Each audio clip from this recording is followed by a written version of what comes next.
이제 며칠 있으면 크리스마스인데요.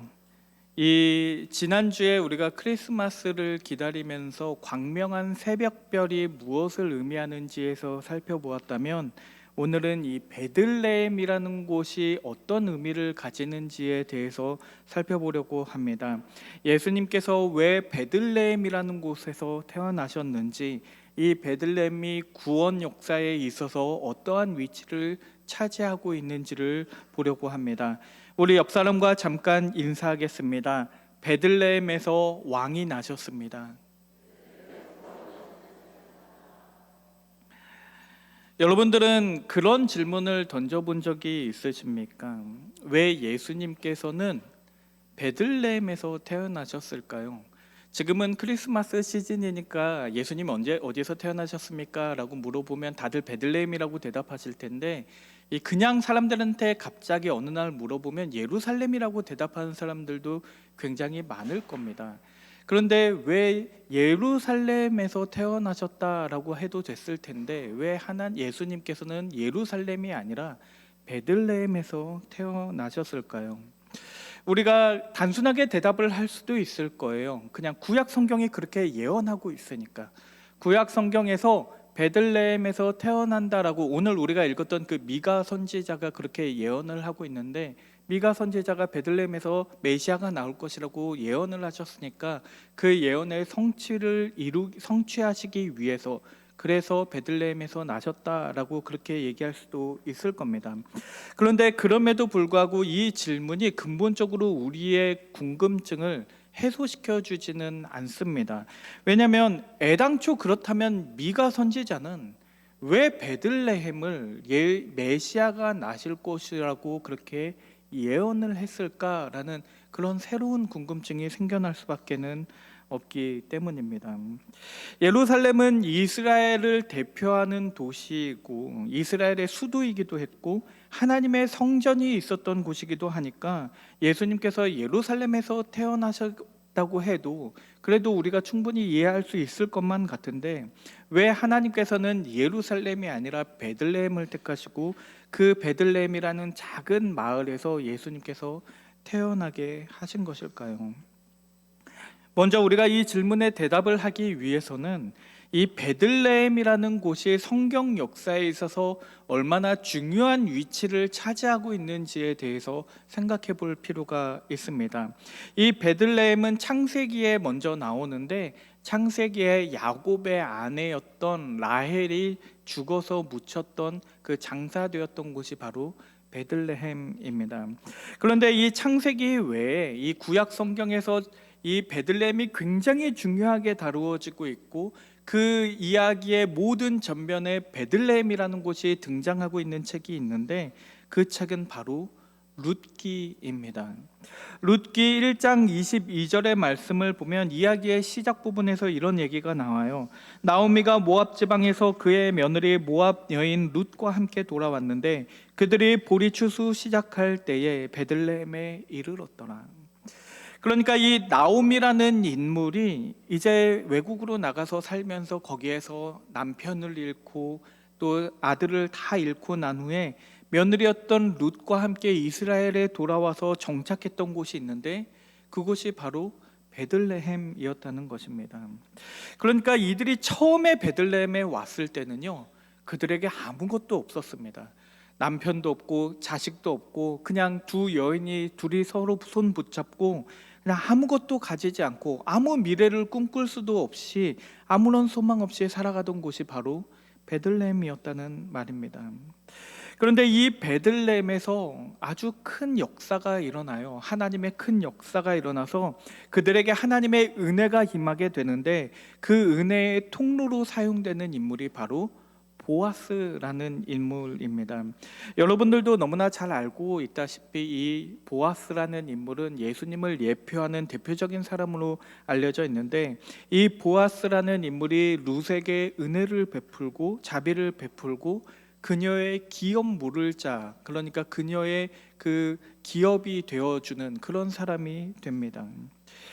원래 이 룻이라는 여인은 모압 여인이에요. 원래는 이방인이었고 원래 하나님의 언약 안에 들어와 있지 않은 사람이었는데, 이 보아스를 통해서, 하나님의 그 자비를 통해서 이 모압 여인이었던 룻이 하나님의 언약 백성이 되는 이야기를 다루고 있는 것이 바로 이 룻기서라는 말입니다. 그리고 이 룻과 보아스가 결국에 결혼을 하게 되는데, 그 하나님의 언약 백성이 되는 그 순간에 이 베들레헴이 굉장히 중요하게 나타나고 있는 것을 볼 수가 있습니다. 룻기 4장 11절에서 12절 말씀을 보면, 성문에 있는 모든 백성과 장로들이 이르되 우리가 증인이 되나니 여호와께서 내 집에 들어가는 여인으로 이스라엘의 집을 세운 라헬과 레아 두 사람과 같게 하시고 내가 에브라스에서 유력하고 베들레헴에서 유명하게 하시기를 원하며, 여호와께서 이 젊은 여자로 말미암아 내게 상속자를 주사 내 집이 다말이 유다에게 낳아준 베레스의 집과 같게 하시기를 원하노라 하니라 라고 이렇게 되어 있습니다. 그러니까 이 둘이 결혼을 하는 그 결혼식에서 베들레헴에 있던 모든 백성들과 장로들이 나와서 이 보아스를 축복하면서, 그들을 축복하면서 뭐라고 얘기를 하냐면, 네가 이 에브랏에서, 이 에브랏이라는 곳은 우리 오늘 본문에서 읽었던 미가서가 베들레헴 에브라다야 라고 되어 있는데, 그 에브라다가 바로 여기 에브랏입니다. 이 에브랏에서, 이 베들레헴에서 네가 유력해지고 유명해지기를 원하노라. 나아가서 이 룻으로 말미암아 하나님께서 너에게 상속자를 주시기를 원한다라고 그렇게 되어 있습니다. 그러니까 이 룻기서만 봐도 이 베들레헴이라는 지역이 구속 역사에 있어서 얼마나 중요한 장소로 나타나고 있는지를 볼 수가 있습니다. 원래는 언약 밖에 있었어요. 언약 안에 들어와 있지 않았고 언약 밖에서 살고 있었고 아무런 소망이 없었는데, 그들이 어떻게 하나님의 언약 백성이 되고 어떻게 언약 안으로 들어와서 그들이 소망을 갖게 되는지를 보여주는 말씀이 바로 룻기입니다. 그리고 이 베들레헴이 보아스와 룻이 결혼한 장소가 된다는 것은 이 이후의 스토리를 이끌어가는 원동력이 됩니다. 왜냐하면 여러분들도 너무나 잘 알고 있다시피 이 보아스와 룻 사이에서 나온 그 아들이 누구입니까? 오벳이라는 인물입니다. 오벳은 다윗의 할아버지예요. 그러니까 다윗의 왕조가 바로 이 보아스와 룻으로부터 시작된 것을 알 수가 있습니다. 그러니까 이 하나님의 은혜로 말미암아 룻이 하나님의 언약 백성이 되었고, 그 룻과 보아스로 말미암아 다윗이 태어나고, 그 다윗으로 말미암아 다윗의 자손이신 예수 그리스도가 이 땅에 오셨다는 것입니다.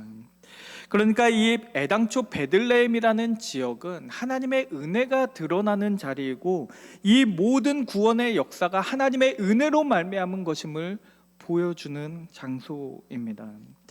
그렇기 때문에 오늘 본문의 말씀에서 미가 선지자가 베들레헴 에브라다야라고 하는 이 말은 단순히 이스라엘의 한 지역을 일컫는 것을 넘어서서 하나님의 은혜가 드러나는 그 자리를 부르고 있는 것입니다.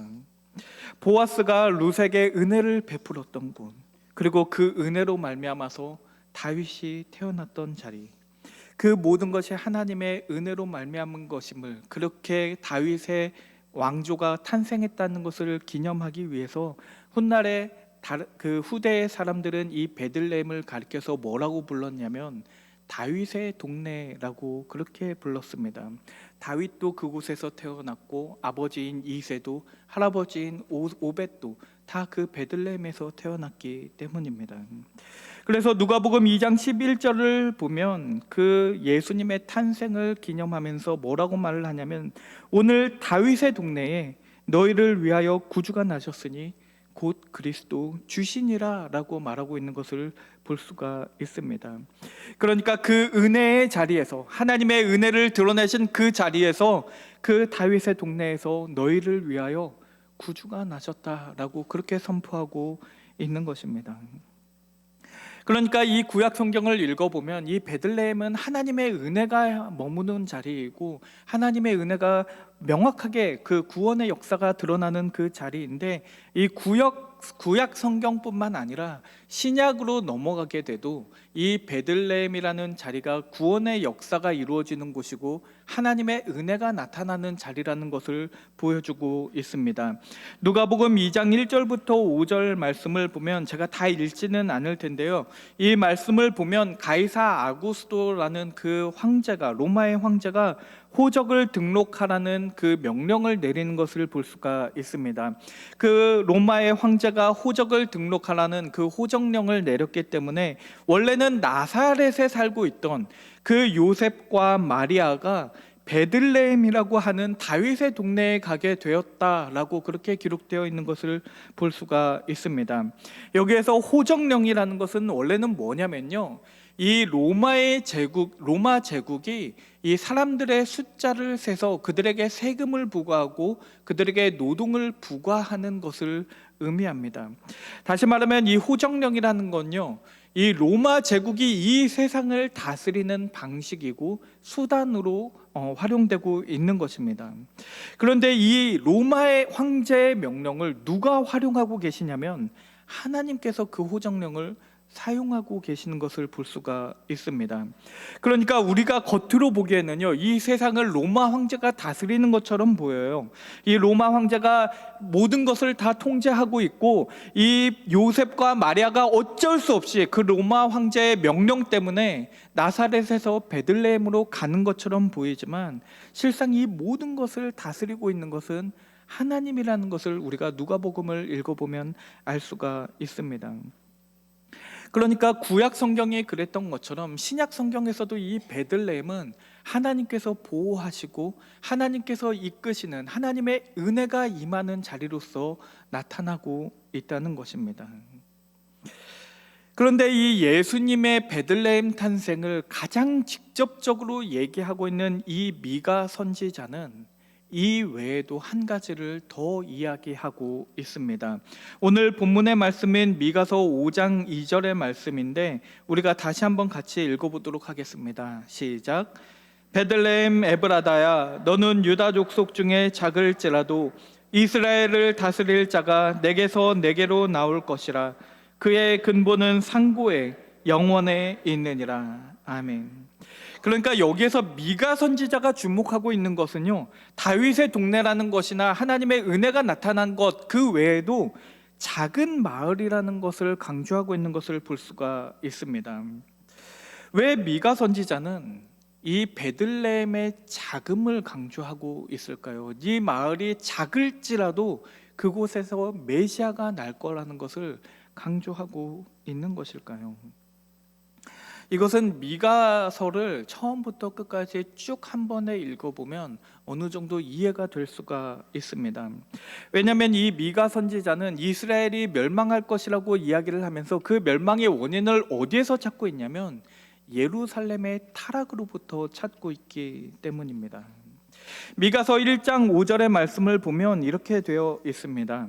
이는 다 야곱의 허물로 말미암음이요 이스라엘 족속의 죄로 말미암음이라. 야곱의 허물이 무엇이냐? 사마리아가 아니냐? 유다의 산당이 무엇이냐? 예루살렘이 아니냐라고 이렇게 말하고 있습니다. 그러니까 여러분, 충격적이지 않습니까? 여기서 미가 선지자가 예루살렘을 뭐라고 하고 있는지 한번 보세요. 예루살렘을 가리켜서 뭐라고 얘기를 하냐면 유다의 산당이래요. 산당이라는 것은 이 우상을 숭배하는 곳을 산당이라고 합니다. 그러니까 원래 예루살렘이라는 곳은 하나님의 성전이 있는 곳인데 하나님의 성전이 있는 곳이라고 말하고 있지 않고 유다의 산당이라고 그렇게 말하고 있는 겁니다. 그러니까 유다가 우상에게 의지하고 있다는 것을 보여주기 위해 유다가 산당을 거기다가 지어놨다고 얘기를 하는 거예요. 그러니까 여기에서 우리가 극단적인 대비를 볼 수가 있습니다. 원래 모압 여인이었던 그 이방이었던 룻이 베들레헴에서 하나님의 언약 백성이 되었다고 한다면 원래 하나님의 언약 백성이었던 이스라엘 백성들이 예루살렘에서 산당을 짓고 우상 숭배를 하게 되었다는 이야기를 하고 있는 것입니다. 그래서 미가서 3장 9절에서 12절 말씀에는 이렇게 기록을 합니다. 야곱 족속의 우두머리들과 이스라엘 족속의 통치자들 곧 정의를 미워하고 정직한 것을 굽게 하는 자들아 원하노니 이 말을 들을지어다. 시온을 피로 예루살렘을 죄악으로 건축하는도다. 그들의 우두머리들은 뇌물을 위하여 재판하며 그들의 제사장은 삭을 위하여 교훈하며 그들의 선지자는 돈을 위하여 점을 치면서도 여호와를 의뢰하여 이르기를 여호와께서 우리 중에 계시지 아니하냐, 재앙이 우리에게 임하지 아니하리라 하는도다. 이러므로 너희로 말미암아 시온은 갈아엎은 밭이 되고 예루살렘은 무더기가 되고 성전에 사는 수풀의 높은 곳이 되리라. 그러니까 적어도 이 미가서에서 등장하는 이 예루살렘이라는 곳은 하나님을 버리고 이 우상을 의지하고 우상들을 섬기는 그 죄악된 도시로 나타나고 있습니다. 그들은 자기의 힘을 의지하였기 때문에 자기의 자정 능력을 완전히 상실해 버렸어요. 자기들 스스로 하나님께 나아가지 못하고 그 자리가 교만으로 가득 차게 되었습니다. 그런데 그 예루살렘을, 그 죄악으로 가득 찬 예루살렘을 하나님께서는 버리시지 않으십니다. 그래서 미가서 4장 2절의 하반절 말씀을 보면 하나님께서 이 예루살렘을 포기하지 않으시고 다시 회복시킬 것이라는 말씀을 하십니다. 여호와의 말씀이 예루살렘으로부터 나올 것임이라 라고 그렇게 약속을 하고 계십니다. 그러니까 하나님은 예루살렘을 포기하지 않으세요. 예루살렘을 회복시키실 것입니다. 그리고 우리는 언젠가 이 예루살렘이 회복되는 것을 우리가 볼 수가 있어요. 사도행전 1장 8절에 보면 우리가 너무나 잘 알고 있는 말씀인데 예루살렘과 온 유대와 사마리아와 땅끝까지 이르러 내 증인이 되리라고 그렇게 말씀을 하심으로써 이 순차적으로 예루살렘으로부터 말씀이, 복음이 시작되어서 온 세상까지 뻗어져 나가야 된다고 그렇게 말씀을 하고 계십니다. 그런데 예루살렘의 이 교만한 것을 꺾으시고 그들을 회복시키는 것을 예루살렘 내부로부터 시작하시지 않으십니다. 왜냐하면 예루살렘이 스스로 자기가 자랑하는 그 방식으로는 회복될 수가 없었기 때문에 하나님께서는 베들레헴이라는 그 작은 마을을 택하시고 스스로 가장 낮은 자리에 오시는 방식을 통해서 그들을 회복시키고 계시는 것입니다. 그랬기 때문에 자기의 힘을 믿고 있고 또 우상을 숭배하고 있던 그 예루살렘 지도자들을 향해서 미가 선지자가 뭐라고 얘기를 하냐면 이 작은 마을에서, 베들레헴 이 작은 마을에서 메시아가 나올 것이라고 선포함으로써 이 모든 것이 우리의 힘으로 이루어지는 것이 아니라 하나님의 힘으로부터 이루어진 것임을 강조하고 있는 것입니다. 하나님께서 그 작은 마을을 택하심으로써 그 구원이 전적으로 은혜로 말미암은 것임을, 그것을 보여주고 있는 것입니다.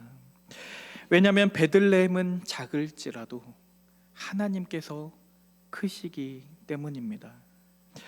그래서 바로 다음에 하나님께서 이어서 뭐라고 말씀을 하시냐면 베들레헴 에브라다야, 너는 비록 작을지라도 이스라엘을 다스리는 자가 내게서 내게로 나올 것이라 라고 그렇게 말씀을 하십니다. 여기서 내게서 내게로라는 말은 베들레헴에서 나에게 속한 자가 나올 것이라는 말씀입니다. 그러니까 예수님께서 베들레헴에서 나오시지만 궁극적으로 그 사람은 하나님에게 속한 자야, 하나님에게 속한 것이라는 것을 보여주고 있는 것입니다. 너희가 한 것이 아니라 하나님께서 하셨다는 것을 드러내는 것입니다.